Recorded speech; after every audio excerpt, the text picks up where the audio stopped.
Bonjour, je vais vous lire un extrait du livre « Les chats en particulier » de Doris Lessing. Il est fascinant d'assister à la naissance du premier bébé d'une chatte, cet instant où, la minuscule créature gesticulante étant apparue dans son enveloppe de cellophane blanche, la mère dégage son enfant en le léchant, coupe le cordon, mange les secondines, et tout cela si proprement, si efficacement, si parfaitement, alors qu'elle accomplit ses gestes pour la première fois. Toujours il se produit une pause. Le petit expulsé et gît derrière sa mère.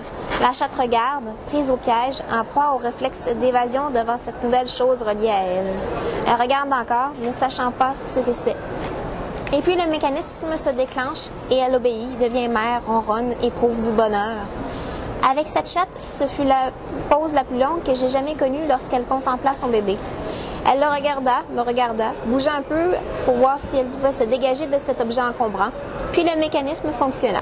Elle nettoya le chat, fit tout ce qu'il fallait, ronronna, puis elle se leva et descendit dans la véranda, où elle se plongea dans la contemplation du jardin. Voilà qui était terminé, semblait-elle dire. Puis ses flancs se contractèrent de nouveau, et elle se détourna pour me regarder. Elle était contrariée, furieuse. Sa tête, le contour de son corps, tout en elle exprimait clairement « Quelle maudite corvée !» « Monte, ordonnai-je, monte !» Elle s'exécuta en boudin.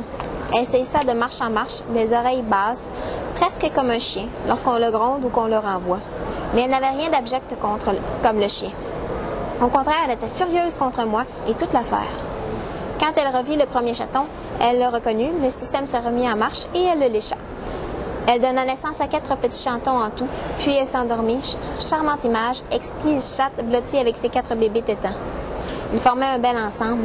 La première née était sa réplique exacte, jusqu'au contour noir des yeux, aux demi-rayures du poitrail et des pattes, au ventre de couleur crème et très légèrement tigré.